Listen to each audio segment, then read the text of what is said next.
Hello students, glad to be back with you again. Today I'll be taking class 9 social science, okay? Class 9 social science, and the chapter I've already written here on the board. Today we are going to discuss about democracy in India, which is your chapter 12, okay? Class 9 social science, democracy in India, that is chapter 12, okay? Now in the last session we have discussed about democracy. Okay, how democracy came into the world, or the concept of democracy and all. And there we have discussed that democracy means government of the people, for the people and by the people. So I hope you are clear with what we meant by democracy. So today in this session we will be discussing about how the Indians came to know about democracy, and basing on that, what are the things that the Indians have come up with, okay? So let's go into it now, okay? So the first thing is, when we talk about democracy, now the concept of democracy, okay, the concept of democracy for the Indians, it is not something new, because from the ancient period, during the ancient period, even the kings, okay, the kings, that is the king, the Indian Raja, Ranis and all, they tried their best to rule the country according to the wishes of the people. Now, all those of you who are familiar with comics, okay, I'm sure some of you read comics and all. Now, if you are familiar with comics, you will know that, especially in the Tinkle comics, okay, in the Tinkle comics, we have lots of stories about the kings, okay, the Indian kings. In order to find out about the wishes of the people, what the kings used to do is, at night they will disguise themselves as common people, and they used to roam around in their kingdoms, and they used to ask the opinion of the people. And the common people, that is his citizens, they didn't know that he was the king, the Raja, so they used to tell him honestly. So this shows that even from the ancient period, okay, even from the ancient period, the concept of democracy was there among the Indians. Now, when we talk about parliament, okay, after democracy, we have the parliamentary system. Now, regarding this parliamentary system, the idea of the parliamentary system, it came to the Indians because of going under the control of the British. We all know that Indians were living under the control of the British for so many years. So the concept of parliamentary institution, okay, the Indians, they came to know of it because of living under the control of the British. Now, we know again that when the Britishers came to India, they were the one who introduced the Western education, okay. The Western education was introduced by the Britishers to the Indians, not because they feel sorry for the Indians, or not because of the convenience, okay, for the convenience of the Indians, but for their own convenience.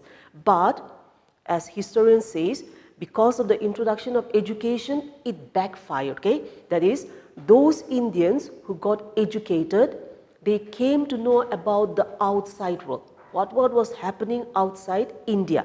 And now they came to know all those things that were happening outside India regarding the parliamentary, or how the other countries, okay, how the other governments were ruling the country and so on. So the concept of democracy, it was not new for the Indians, but the concept of parliament, it came to India because of the Britishers, okay. Now we all know, okay, when we talk about a country, now the main thing is, we call it here in this chapter, we are going to discuss about this. We call it as the constitution, okay, constitution. And this is the one that we are going to discuss in this chapter, okay. In this chapter, we are going to discuss about constitution, what is constitution, what are the concepts, or what are the features, okay, the salient features of constitution and so on. So when we talk about constitution, okay, constitution means it is a set of rules and regulation, okay. It is a set of rules and regulation where it clearly defines, okay, it clearly defines the powers and functions of the three organs of the government, okay. Constitution means, as it's written there in your textbook, it is a set of well-defined rules that explain the powers and functions of the three organs of the government. The three organs means we are talking about legislative, executive and judiciary. So that is called as constitution. And all the government, okay, whether it is in the center or at the state level, all the government, they have to rule the state and the country basing on what is written there in the constitution. If they are not doing it, okay, ruling the state government, or if the state government is not ruling the state according to what is written in the constitution, then we have also discussed that the governor, okay, the governor of that particular state, he will report to the president that the state is not ruling according to what is written in the constitution.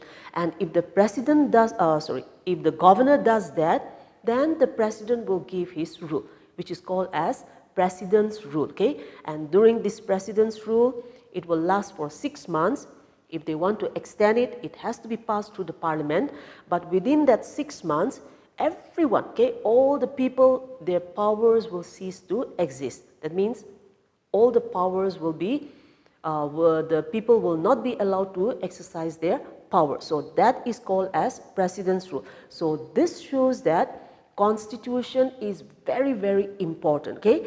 Then apart from defining the rules and regulations, or apart from defining the powers of the three organs, the constitution also plays some important roles which are again written in a textbook, and that is, it defines the government, okay, the structure and powers of the government.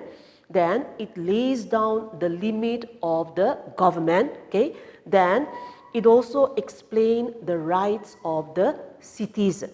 So overall, okay, overall in short, we can say constitution means it is the symbol of a country's independence, okay. That means if a country has its own constitution, that shows that that country is an independent country. So that is to do with constitution. Now, how did this constitution came into being? How did the Indians came up with this constitution? Now, as we have explained before, the Britishers, they introduced Western education. Many of the Indians, they got educated, and because of that, they came to know what is happening outside India. And so what they did was, all those educated Indians, they also decided that they needed to do something, okay? They need to do something for their country. And that is how they came up with this. We call it as the Constituent Assembly. That is, the educated people, the famous people, okay, they came together and they formed a group which came to be called as the Constituent Assembly. And this Constituent Assembly, they held their first meeting in December 1946, okay, in 1946. And here they elected Dr. Rajendra Prasad as the president of the Constituent Assembly. Then from this group, that is from the Constituent Assembly, again they set up small committees, okay, and among those committees, one most important committee is, we call it as the drafting committee. Now, drafting committee means this committee is the one who drafted the Indian Constitution, okay. They are the one who drafted the Indian Constitution. And this drafting committee, the chairman or the leader was Dr. B.R. Ambedkar. So they came together and they came up with this constitution. So that is how Indian Constitution came into being, okay. Then the objective is to make sure that everything is done according to the wishes of the people, because we are living in a democratic country. So democracy means a government that is ruling the country according to the wishes of the people. So this Constituent Assembly also, they came up with the constitution where they want to make sure, the objective is they want to make sure that the government is ruling the country according to the wishes of the people. So this is how the constitution came into being, okay. The constitution was enforced in that is on 26 January, okay, 26 January 1950, the constitution came into being. The Indian Constitution came into being on 26 January 1950. So to mark this occasion, we all know that we celebrate 26 January as our Republic Day. So this is how the Indian Constitution came into being. So I hope you are clear with that. Now let's go into the salient features, that is the main features that are written there in the Constitution. Because we all know that, as I've said, the government, they have to function according to what is written there in the Constitution. So now let's go into that, okay? Let's see what are those things that are written there in the Indian Constitution. Now you turn to page 172, okay? It's written clearly there, 172, the salient features of the Constitution. Now there, the first point is, it is written that India is sovereign. Sovereign means independent, okay? Sovereign means where the country is free from any external force. So that means independent. So in the Constitution, it is written India is sovereign. So that means India is independent, okay? Then the second point is, number B is, it is written democratic. Democratic means Indian government will follow democracy, where the government is ruling the country according to the wishes of the people. Because democracy means government of the people, for the people and by the people. So in the Constitution it's written democracy, okay? Then number C is republic. Republic means where the head of the country, okay? The head of the country is elected by the people. In India, when we say the head of the country, we are talking about the president. The president is called as the head of the Indian, okay, or India. So the president, we all know that he is elected by the people. It is not hereditary, okay? Just because, for example, just because your father is the president, it doesn't mean in the next term you are going to become the president. It is not hereditary, okay? So to become the president of India, they need to undergo or they need to contest in the election. So republic means where the head of the country is elected by the people, okay? Then the next one is we have socialism. Socialism means means of production owned by the society.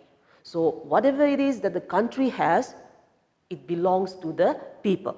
So if the country is rich, the people are rich, okay? Or vice versa. If the country is poor, then the people are also going to be poor. So socialism means means of production owned by the society. Then the next one is we have secular state. Secular state or secularism means freedom of religion, okay? Secularism means freedom of religion.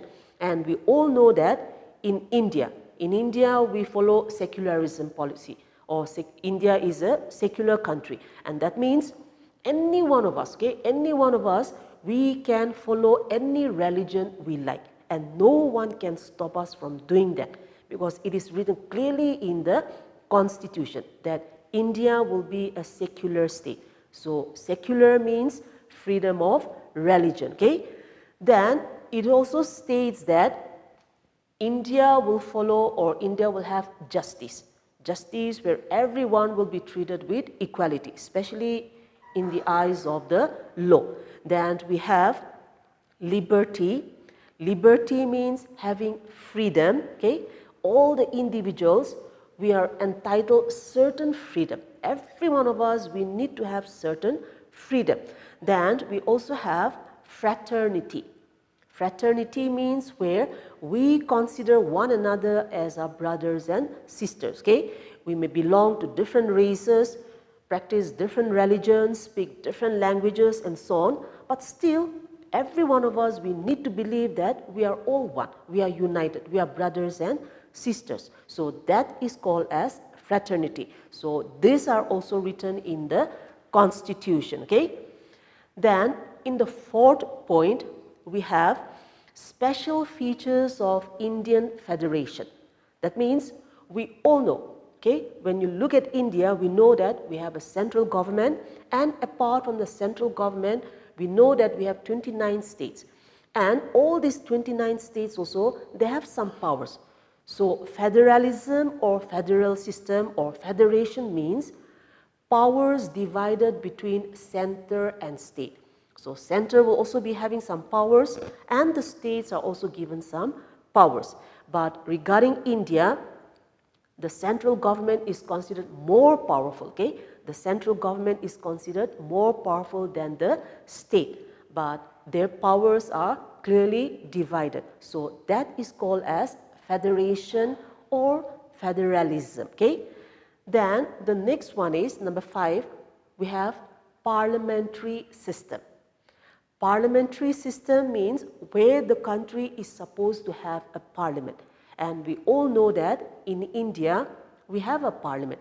We have a parliament, and you also know that in our parliament, we have 2 houses, Lok Sabha and Rajya Sabha. Okay?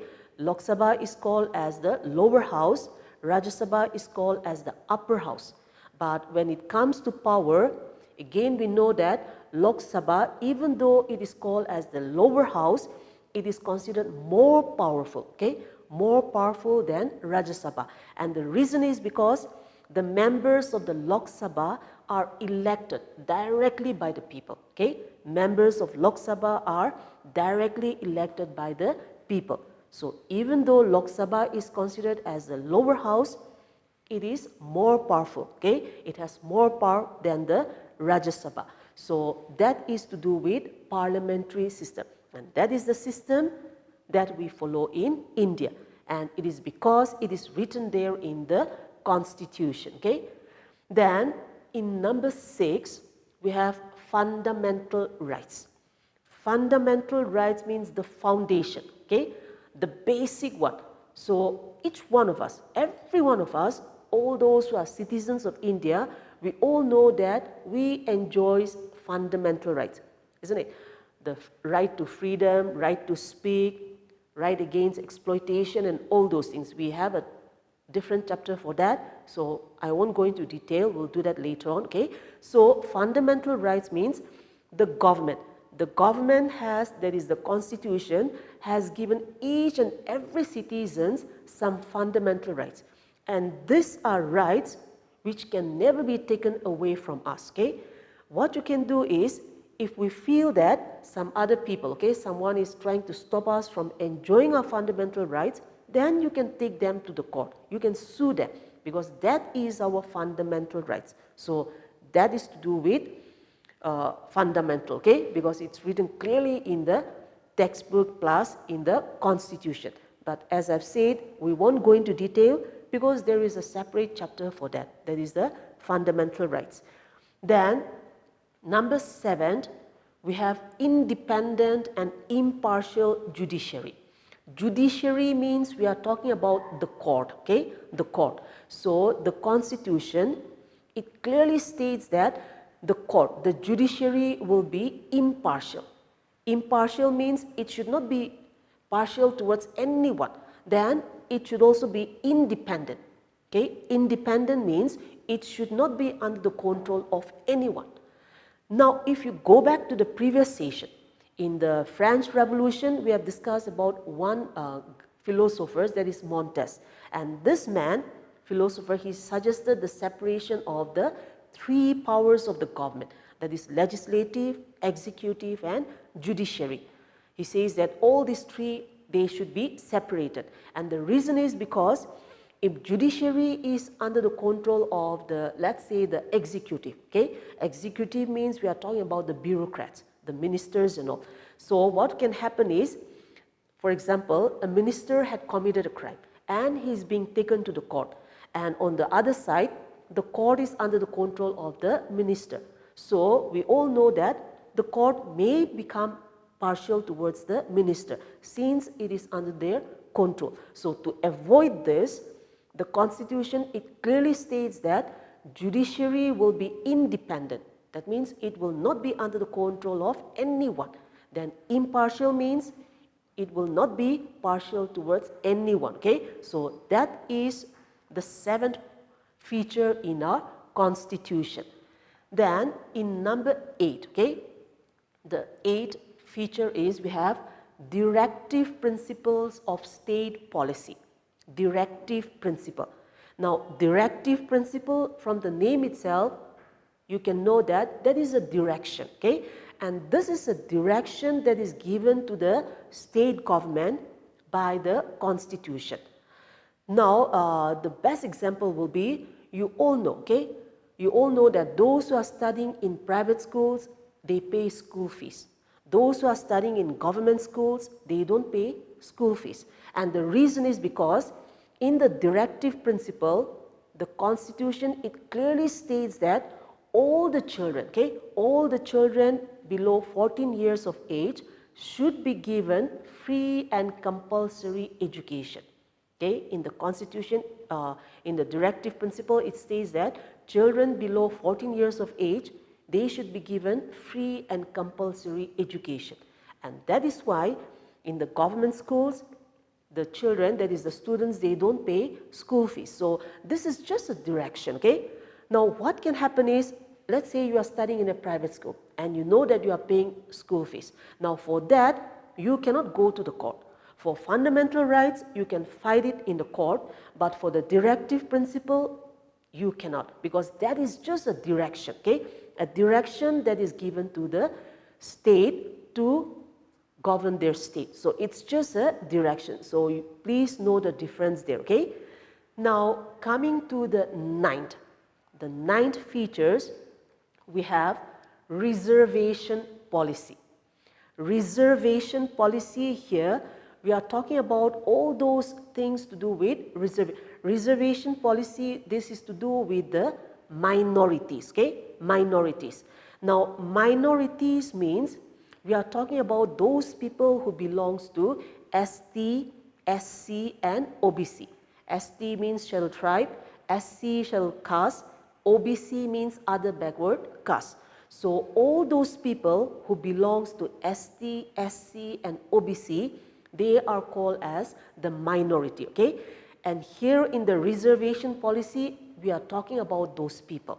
So the constitution, looking at the condition of India, okay, the Indians, the constitution has come up with this. That is, they want to protect the minority. Minority means those who are less in number. And as I've said, minority means we are talking about those people who belongs to ST, SC and OBC, okay? So here what the government did was, or what the constitution states is, it states that reservation should be done. Reservation should be given to all these people. Otherwise, they will not be able to compete with the general, okay? So even in education field also, there is reservation for the minorities. For example, okay, you pass out your matric and you want to get admitted into a certain college. Now what can happen is, that college, let's say their criteria is you need to have 60%, okay? You need to have 60%. Now what can happen is, what you can do is, if you belong to the minority, okay? If you belong to the minority, even if you don't have 60, because every time there is a cut down of 5%, okay? So if you have 55, then you can get admitted, because you belong to a minority. So that is called reservation, okay? Or even to do with traveling also. While traveling or trying to get a ticket also, if you show your ST certificate to the ticket counter, then there will be reduction for you. So all these are, we are able to get it because it is written clearly in the constitution. That is to do with reservation policy, okay? Then the next one is, we have language policy. Language policy means where the constitution, it states that everyone, okay, all of us, we have the freedom to develop our language, okay, to develop our language, to speak our language, etc. So that is what we meant by language policy. Now in the school, okay, in some schools, nowadays we have this, you have the option of opting whether for Alti, Hindi or your mother tongue. Now the reason why we have that is because of the language policy, which is written there in the constitution. Because the constitution, it states that all of us, okay, all of us, we have the freedom to develop our language. And that is why, especially in Nagaland, all the different tribes, we have 16 different tribes, and all of us, we have the freedom to develop our language. So in the schools nowadays, we call it as MIL. MIL means Modern Indian Language, where you have the option of opting for Alti, Hindi or your mother tongue. So that's to do with language policy, okay. Then in the last point in the Constitution, it states that Constitution is rigid but flexible. Rigid means Constitution is very strict, okay. The Constitution is very strict about what is written there in the rules and regulation. Every one of us, we need to follow what is written there in the Constitution. So that is what we meant by rigid. Now it says that rigid yet flexible. Flexible means we can change it, okay. We can, when we try to change something in the Constitution, we call it as amendment, okay. Please keep that in mind, we call it as amendment. So now what it meant is, Constitution is very strict, but it can be changed. That means it is changeable. Flexible means it is changeable. So if you look in your textbook, we know that there are lots of cases where the Constitution became flexible. For example, we know that those days, okay, in the previous years, we know that, or comparing now, okay, now we know that once you reach the age of 18, you have the freedom to vote. We can exercise your right to vote, or we call it as universal suffrage or universal adult franchise. So once you have reached the age of 18, you can vote. But before, it was to do with 21. Until and unless you reach the age of 21, you don't have the right to exercise your vote. But this is just an example, okay. So this is how or why we say Constitution is flexible. That means we can change it, because before in the Constitution it was written that 21. Once you reach 21 years of age, then you can practice or exercise your freedom of right. But now it has been changed to 18. So now in the present day, we all know that once you reach the age of 18, you can cast your vote. So that is an example of the Constitution being flexible, that is changeable, or as I've said, amendable, okay, or amendment, okay. So in conclusion, the basic structure of the Constitution is supremacy of the Constitution.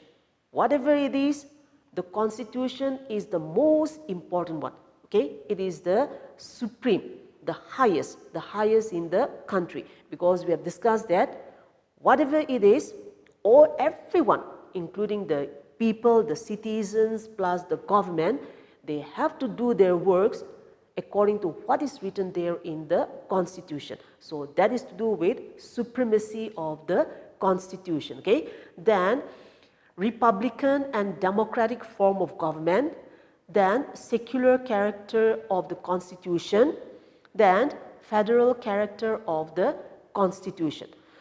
The point here is whatever it is, okay, everything, what it meant is everything has to run according to the wishes of the people. So that is to do with Constitution. So I hope you have understood that far, okay, but I'll just go do a recap for you again, okay. So Constitution, in this chapter, that is chapter 12, we talk about Constitution, but before we came into that, we did about democracy, that is democracy in India, okay. And the concept, we all know that, as I've said, it is not new. From the ancient period, the Indians, that is the kings and all, they knew about democracy because of the way that they were trying to rule their kingdoms, where they tried to rule their kingdoms according to the wishes of their people, okay. So the concept was not new. However, talking about the parliamentary system, that concept, it came to the India or to the Indians because of the Britishers, okay. Then We have also discussed about how the British introduced education and all, okay. Then regarding the salient features, sovereign means independent, okay. Then democrats means government of the people, for the people and by the people. Then republic means the head of the country elected by the people, okay. Then we have socialism means means of production owned by the society. Then we have secular or secularism, that means freedom of religion, okay. Each one of us, we have the freedom to practice any religion.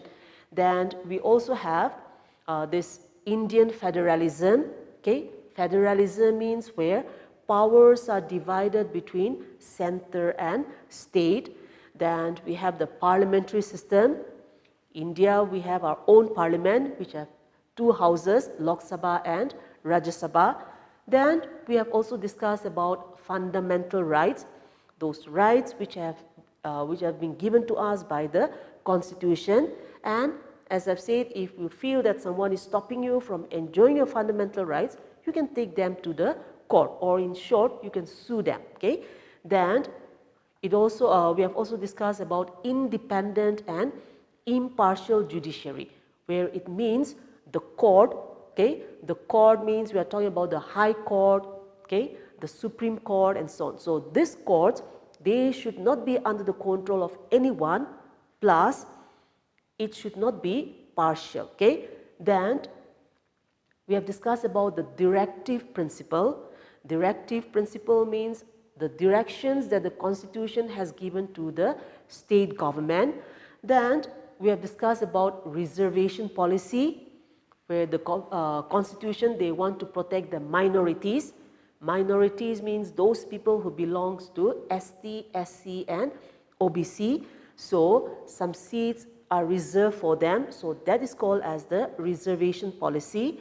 Then we have also discussed about the language policy, where each one of us, we have the freedom to develop our language, okay. Then the last one is, we have discussed that Constitution is rigid yet flexible. That means Constitution is very strict, okay, but it is changeable. So that is to do with the Constitution of India. And as I've said in the beginning, if a country has its own constitution, that shows that that country is independent. So we have come to the end. I hope I was able to clarify your doubts or able to help you out. As always, please make sure you read the textbook. So stay safe and thank you for tuning in.